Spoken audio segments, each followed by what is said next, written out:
senhores, sejam justos e imparciais com seus escravos. Lembre-se de que vocês têm um Senhor no céu. Ou seja, está lembrando, olha, lembre que vocês também têm um Senhor no céu. Isso é maravilhoso. Naquela época, irmãos, não existia uma civilização conforme existe hoje.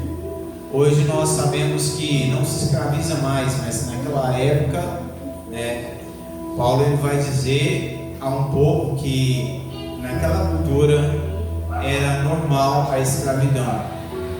Então ele vai dar uma orientação aqui para os senhores de escravos, dizendo o seguinte: olha, assim como vocês são senhores dos seus escravos, Deus é Senhor seu. Ou seja, ele está dizendo a quem é Senhor de escravos que assim como Ele tem poder sobre a vida dos seus escravos, Deus também tem poder sobre a vida do Senhor dos escravos. Então, Ele está dizendo que sejam justos e imparciais. Por que Ele está dizendo isso aqui?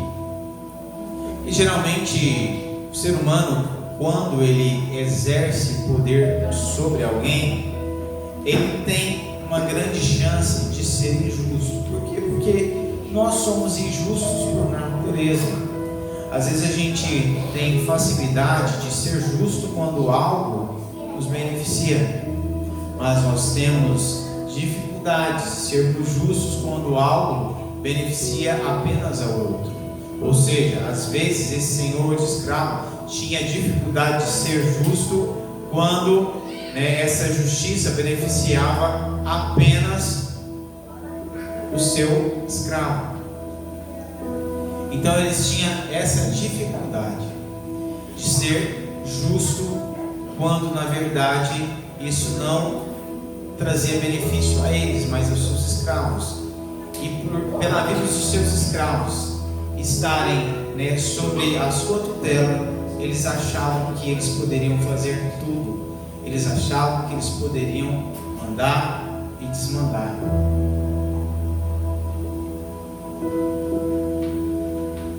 E pensando nisso, irmãos, Paulo ele está chamando a atenção, porque olha para vocês verem como o Evangelho ele se preocupa com o bem-estar humano. Porque se você for, por exemplo, observar, naquela época era comum a escravidão, e sendo comum, um dono de escravo poderia até mesmo matar um escravo, porque ele tinha poder sobre a vida daquele escravo. Então assim, nós podemos observar isso, porque um escravo ele sofria bastante. Imagine você na mão de um senhor, de um escravo, na mão de um senhor cruel, injusto. E o que Paulo está lembrando? Olha, da mesma forma que você está sendo ou pode ser injusto com o seu escravo, Deus vai cobrar de você essa injustiça. Assim como a vida do seu escravo está sob o seu poder, a sua vida também está sobre o poder de Deus. E quando eu faço algo de mal a alguém, Deus, na sua infinita justiça, Ele vai tirar as coisas às claras. Ele vai trazer sobre mim a justiça daquilo que eu pratiquei, que foi a injustiça contra aquele escravo. Dediquem-se à oração com a mente em alerta e o coração agradecido. Orem também por nós, para que Deus nos dê muitas oportunidades de falar do segredo a respeito de Cristo. E por esse motivo que sou prisioneiro, orem para que eu proclame essa mensagem com a devida clareza. Tão interessante aqui, irmãos.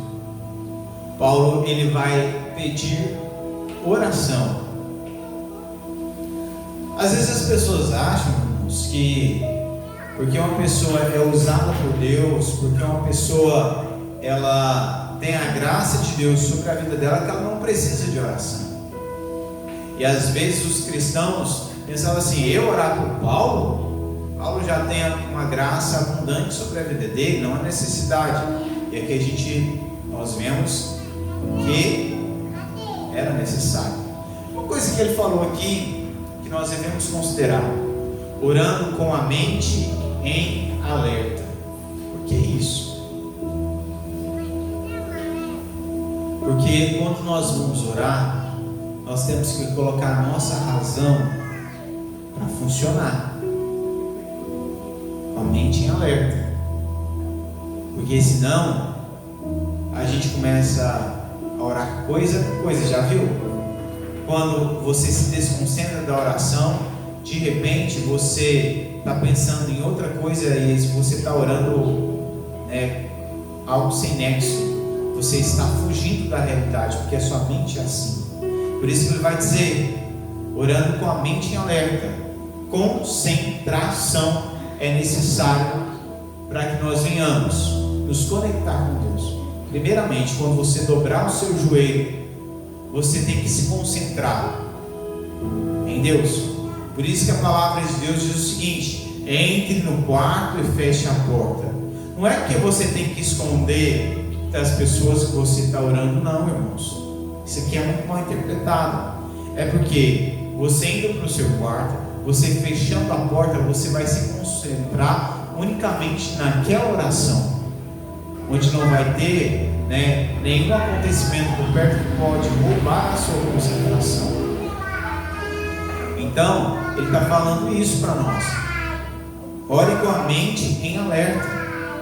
É necessário que você venha estar com a mente em alerta, concentrando naquilo que você está pedindo. E outra coisa também que ele vai dizer: oração com coração agradecido. Irmãos, infelizmente nós temos pessoas que têm coragem de dobrar os joelhos apenas para pedir. Tem gente que, se for para pedir, ele tem uma disposição. Quando ele precisa de uma coisa, ele dobra o joelho, ele ora, mas quando é para agradecer, ele se esquece. E a gente tem esse defeito. A gente pede a Deus algo, a gente batalha buscando algo na presença de Deus. Às vezes nós oramos meses, nós oramos anos, buscando de Deus uma provisão, buscando de Deus uma interferência em algo que nós não conseguimos resolver, em alguns recursos que nós não conseguimos adquirir, e aí Deus faz. E aí o que a gente faz? A gente começa a pedir de novo algo que não está na nossa mão. Ou seja, a nossa oração, nossa vida de oração não deve ser em constante petição. Podemos pedir, não é proibido, mas nós devemos agradecer, nós devemos ser agradecidos pelo que o Senhor já fez. É tão interessante que às vezes Deus faz algo na nossa vida que a gente orou há tanto tempo, foi tantos dias, tantas horas. Se você for considerar todo o tempo que você esteve na presença de Deus orando, por isso que você está desfrutando, por isso que você recebeu, que às vezes você agradece na hora e depois você esquece. Mas é necessário, quando nós dobrarmos os nossos joelhos na presença de Deus, nós trazermos à nossa mente tudo aquilo que Deus já fez por nós. Mas eu já agradeci, agradeça de novo. Um coração agradecido, ele não se cansa de agradecer. Nós não podemos agradecer a Deus apenas por protocolo. O Senhor me deu o que eu pedi, agora eu estou te agradecendo e nós estamos quites. Não é assim que funciona, irmãos. Um coração grato, ele nunca se esquece. E quando nós não nos esquecemos, nós sempre estaremos na presença de Deus agradecendo. Lembre-se de bênçãos que Deus fez, que você pediu há anos atrás. Mesmo você já tendo agradecido, quando estiver na presença de Deus, agradeça. Tem gente que fala, não tem disposição de orar, vou orar, não consigo orar mais do que 10 minutos. Experimente a analisar a sua vida, a meditar no que Deus já fez por você. Começa a fazer uma retrospectiva da sua vida, dos livramentos, das bênçãos que Deus te deu, das bênçãos que está se concretizando, e comece a agradecer, que você vai ver que você já vai ter um tempo a preencher na presença de Deus, que você vai ver quando você pensa que não, você está ali meia hora só agradecendo o que Deus já fez por você. Outro ponto, devemos orar por aqueles que promovem o Evangelho, para que eles tenham a oportunidade de revelar Cristo às pessoas. Porque, na verdade, pregar o Evangelho não é apenas você pegar uma Bíblia e sair na rua. Você está contribuindo com a pregação do Evangelho quando você se coloca de joelho e ora pela vida daqueles que pregam o Evangelho. E é isso que Paulo está pedindo aqui, para que os cristãos de Colossos, os colossenses, orassem por eles, para que Deus desse oportunidades a eles, para que eles falassem com o amor de Jesus, para que eles revelassem Jesus às pessoas. E eles estão, orando por esse motivo. Quando a gente vai olhar a história da igreja primitiva, quando Paulo e Silas estavam na prisão, a igreja orou. Quando Pedro estava na prisão, na igreja primitiva, a igreja orou. E eles foram libertos por algo sobrenatural. E nós devemos, irmãos, considerar isso. A igreja orando por Pedro, ele foi liberto. A igreja orando, ele foi livre. Paulo também teve a mesma experiência. E a igreja sempre orou, a igreja primitiva sempre orava por aqueles que levavam a mensagem do Evangelho, orava para Deus guardar, orava para que Deus pudesse dar sabedoria a eles, orava para que Deus pudesse dar graça a eles, orava para que Deus pudesse usar a vida deles, para que Deus pudesse guardar das autoridades que procuravam, aqueles que pregavam o Evangelho. As autoridades queriam prender, queriam matar, e eles oravam. Hoje não é diferente, irmãos. Ore por todas as pessoas que vê na sua mente, que você conhece, que é um pregador do Evangelho, ou que de alguma certa forma contribui para que o Evangelho seja anunciado. Ore pelos obreiros da igreja, ore pelo pastor da sua igreja, porque às vezes, irmãos, a gente olha muito para as falhas, porque falha todos nós temos. Falha é coisa do ser humano mesmo, a gente tem defeito. Mas em vez de nós considerarmos os defeitos, vamos orar para que Deus dê graça para que esses defeitos sejam sanados, e para que Deus dê graça e misericórdia na vida dessas pessoas, para que elas possam ser ferramentas na mão de Deus. Outro motivo que Paulo vai dizer aos Colossenses, que devia orar por ele, porque ele se fez prisioneiro pelo Evangelho. Tão interessante. Por que Paulo ele vai dizer que ele se fez prisioneiro? Parece que dá a entender que ele entrou dentro da prisão e pediu para que eles prendessem ele. Não. É porque ele fez algo que não era para ele. E acabou sendo preso. Paulo nesse momento estava preso. Geralmente as pessoas elas são presas pelo que elas fazem em prol de si mesma.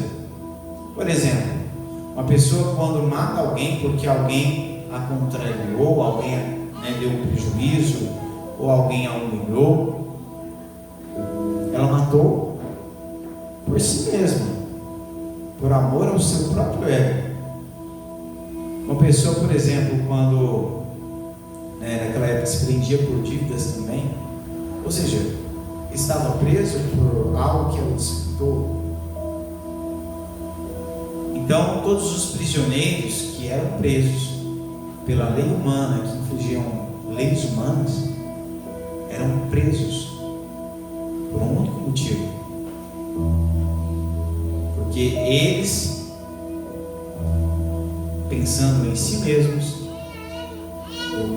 eles infligiram, eles desobedeceram uma lei humana. Agora, Paulo não. Paulo, ele se fez prisioneiro, sabe por quê? Ele não pregava o evangelho para benefício próprio. Ele pregava o evangelho para que vidas que ele não conhecia, para pessoas que às vezes ele nem sabia o nome, para que essas pessoas conhecessem Jesus, que salva, que liberta e leva para o céu. Então ele se fez prisioneiro por esta causa. Ele se fez prisioneiro por esse motivo.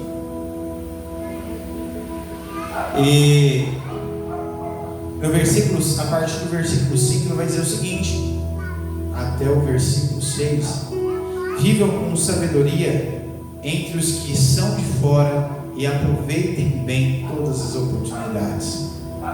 Que suas conversas sejam amistosas e agradáveis, a fim de que tenham a resposta certa para cada pessoa. Irmãos, nós precisamos ser sábios com as pessoas lá de fora, porque nós somos representantes do reino de Deus aqui na terra. Hoje está virando algo que você fala que parece que é algo para ficar só aqui no púlpito, que ninguém pratica, ou quase ninguém. Mas deixa eu te falar, nós que somos cristãos, nós devemos falar com sabedoria, irmãos, para que as pessoas lá de fora vejam sabedoria em nós e consigam enxergar Jesus através de nós. Um cristão, ele tem por obrigação de ser sábio. Sabe por quê? A lei de Deus nos faz sábio. A lei de Deus, ela conduz o homem à sabedoria. Se você cumprir o que essa palavra diz, você se torna uma pessoa sábia.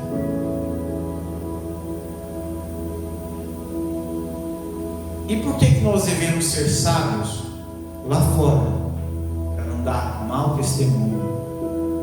Pelo contrário, quando nós somos sábios diante das pessoas, sabe o que elas vão dizer? Esse aí é um cristão, é crente. As pessoas vão sentir necessidade de mudança quando elas olham para você e ver que é possível ser diferente. É possível ser sábio em um mundo tão tolo, porque às vezes esse mundo anda tão fora do normal que se tornou normal ser tudo. Então, quando as pessoas olham para você e acham sabedoria em você, elas vão perceber que há sim possibilidade de ser sábio, há como ser diferente. Aproveitem bem todas as oportunidades. E aqui ele está complementando o que ele está falando. Tem situações na vida que Deus está nos dando a oportunidade de pregar o Evangelho, não em palavras, mas em atitudes. Às vezes você tem receio, às vezes você pensa assim: não consigo ter argumento para pregar a palavra de Deus para as pessoas. Gostaria, mas não me sinto preparado, não sinto que tenho as palavras certas para falar. Mas deixa eu te falar, se você, quando tiver a oportunidade diante das pessoas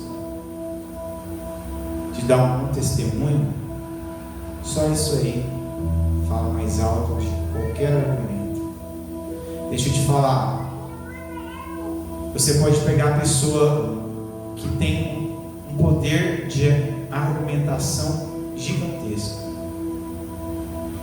Se aquilo que ela disser não for comprovado por aquilo que ela vive, perde a validade. Agora, você não precisa ter um poder de persuasão, de convencer as pessoas daquilo que você fala, mas se aquilo que você faz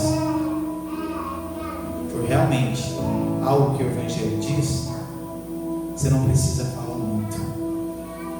O problema é que nós vivemos um cristianismo em que se fala muito e vive pouco. Então, se você falar pouco, não precisa falar muito do Evangelho.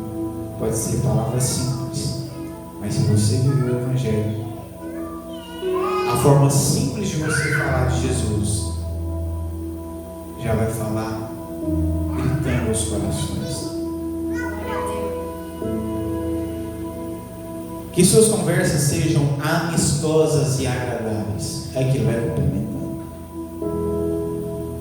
Ou seja, a conversa de um cristão deve ser amistosa. O que é amistosa? É algo que você está conversando com pessoas com interesses diferentes, com crenças diferentes de você, mas você consegue ser respeitoso naquilo que você fala. Você é respeitoso para ouvir o que o outro fala, e você é respeitoso para aceitar o ponto de vista do outro, mesmo que você não concorde com ele.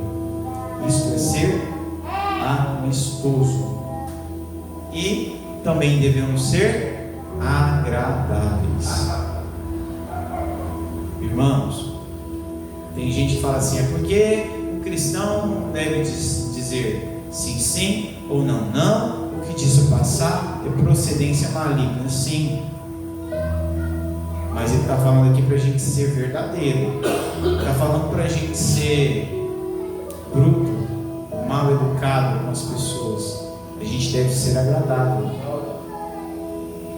Deixa eu te falar, você pode dizer não às pessoas, mas diga de forma agradável, de forma delicada.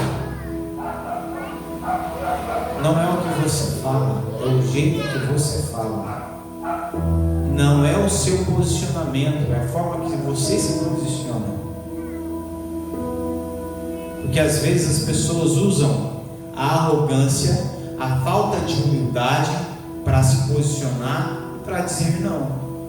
E com isso ela vai ferir as pessoas. Mas se você for humilde para dizer não com humildade, se você tiver humildade para se posicionar, com certeza você vai estar dando um bom testemunho para as pessoas. Você não vai estar sendo uma pessoa desagradável. Tenham a resposta certa para cada pessoa. Eu achei interessante isso aqui. Irmãos, a Bíblia é maravilhosa. Se a gente ler isso daqui e colocar em prática, a gente vive muito bem. Porque isso aqui nos ensina. Você sabia que você tem que analisar o perfil de cada pessoa, o temperamento de cada pessoa, a posição social que ela ocupa, a hierarquia que ela ocupa, ou na sua família, ou no seu emprego, ou na sociedade, ou na igreja, para conversar com ela? Você não pode conversar, por exemplo, os mesmos assuntos, com a mesma informalidade que você conversa com um amigo, com uma pessoa que você nunca viu ou com uma posição de autoridade. Você não pode chegar, por exemplo, no juiz da cidade e conversar da mesma forma que você conversa com o seu vizinho. Existem formas corretas de conversar com cada pessoa. Isso é fazer acepção de pessoas? Não. Mas se eu não souber conversar, se eu não souber me relacionar de forma correta com as pessoas, infelizmente, eu vou ter problemas. E é tão interessante que ele vai dizer isso porque você já viu uma pessoa sem noção? Paulo está dizendo aqui, olha, cristão não pode ser sem noção. Você tem que ter bom senso para se portar diante das pessoas. Você não pode chegar numa pessoa, por exemplo, que ocupa uma posição de destaque, de autoridade, e chegar e cumprimentar ela como se você estivesse cumprimentando o seu amigo de infância. Não. Por mais que essa pessoa possa sim, ter sido seu amigo de infância, mas nós precisamos ter um posicionamento diferente. Nós precisamos ser respeitosos e educados. Do versículo 7 ao versículo 17, que é as instruções finais à igreja de Colossos, e também as saudações de Paulo. Tíquico, irmão amado e colaborador fiel, que trabalha comigo na obra do Senhor, lhes dará um relatório completo de que, como tem passado. Eu envio a vocês exatamente com o propósito de informá-los de que se passa conosco e de animá-los. Envio também Onésimo, irmão fiel e amado, que é um de vocês. Ele é típico, lhes contarão tudo o que tem acontecido aqui. Aristarco, que é prisioneiro comigo, lhes envia saudações. E assim também Marcos, primo de Barnabé, conforme vocês foram instruídos. Se Marcos passar por aí, receba-no bem. Jesus, chamado justo, também manda lembranças. Esses são os únicos irmãos judeus entre os meus colaboradores. Eles trabalham comigo para o reino de Deus e têm sido um grande conforto para mim. Epáfras, que é de vocês e servo de Cristo Jesus, lhes envia saudações. Ele sempre ora por vocês com fervor, pedindo que sejam maduros e plenamente confiantes de que praticam toda a vontade de Deus. Posso lhes assegurar que Ele tem esforçado grandemente por vocês e pelos que estão em Laodiceia e em Herápolis. Lucas, o médico amado, lhes envia saudações, assim como Demas. Mandem minhas saudações aos nossos irmãos em Laodiceia e também Ninfa e a igreja que se reúne em sua casa. Depois que tiverem lido esta carta, envia à igreja em Laodiceia, a fim de que eles também passem a ler. E vocês leiam a carta que eu escrevi para eles e digam a Arquipo: cuidem em realizar o ministério que o Senhor lhe deu. Esta é a minha saudação de próprio punho. Paulo. Uma coisa que eu aprendi aqui, e você deve aprender também: ninguém faz a obra de Deus sozinho. Paulo nos mostra aqui que por trás do seu ministério existiam pessoas lhe auxiliando. Onde Paulo pisava, onde Paulo ia, Deus levantava pessoas para auxiliá-lo, pessoas que ajudavam Paulo a cumprir o seu propósito. Ele fala de vários nomes a destaque.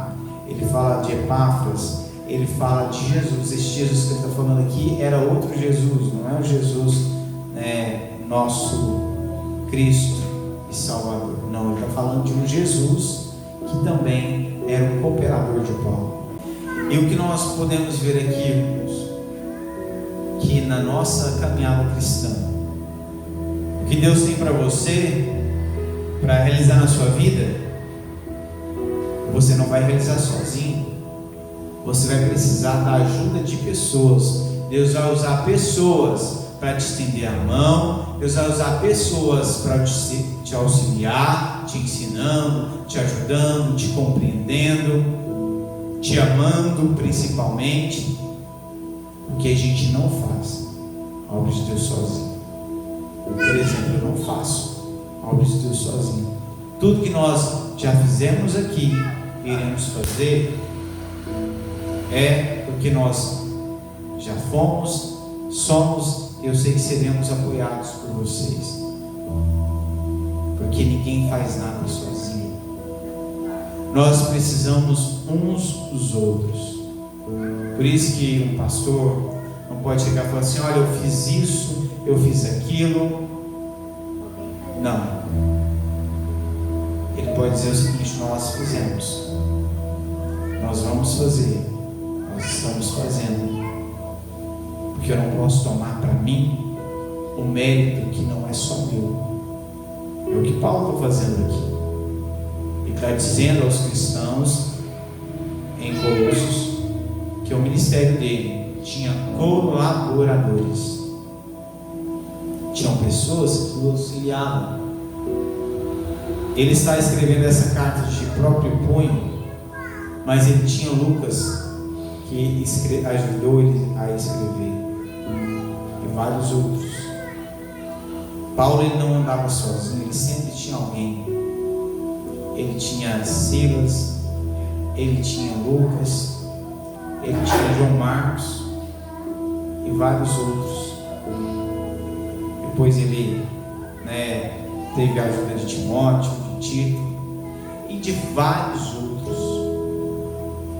Porque às vezes as pessoas, elas acham que elas vão conseguir fazer algo em prol do reino de Deus sozinhas. Não. Deus não permite, para nós não nos engrandecer.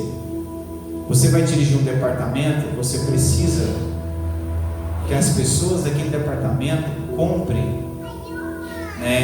as suas ideias.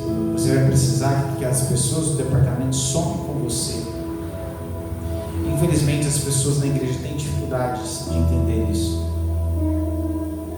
que nós precisamos, além de ter cooperadores, a gente precisa cooperar. E se eu não estiver à frente de nenhum departamento, se eu não lidero nada, ajude quem lidera, porque é ajudando a quem lidera que você vai aprender a liderar. E é isso que as pessoas têm que entender. Outra coisa, o que Deus te deu Compartilhe com os outros.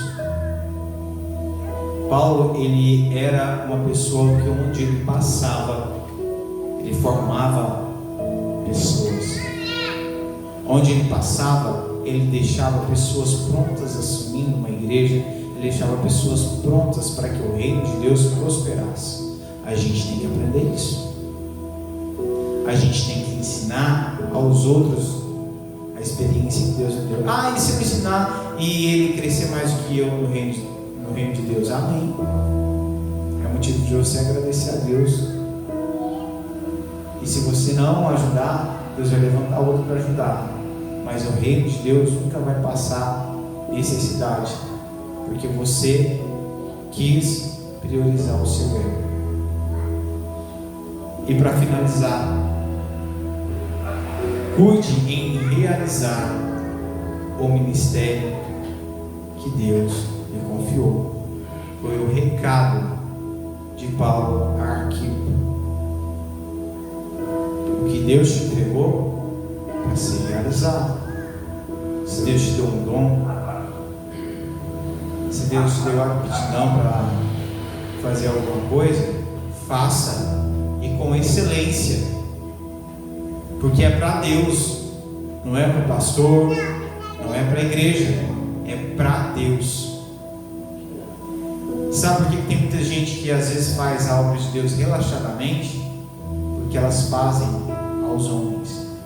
Porque se as pessoas estivessem com a consciência que estão fazendo a Deus, elas não faziam com tanta falta de compromisso, com tanta falta de interesse, com tanto desleixo, com tanto descaso. As pessoas que fazem a obra de Deus relaxadamente é porque elas não estão fazendo a Deus, eles estão fazendo aos homens. Ou às vezes no começo elas até fazem e dão o melhor de si, mas aí quando o homem não as reconhece, elas desanimam. Por isso nós não devemos fazer aos homens, mas devemos fazer a Deus, porque se nós estamos fazendo a Deus, nós nunca vamos requerer aquilo que nós fizemos, mas a gente sempre vai pensar: eu fiz para a honra e glória do nome do Senhor. Amém?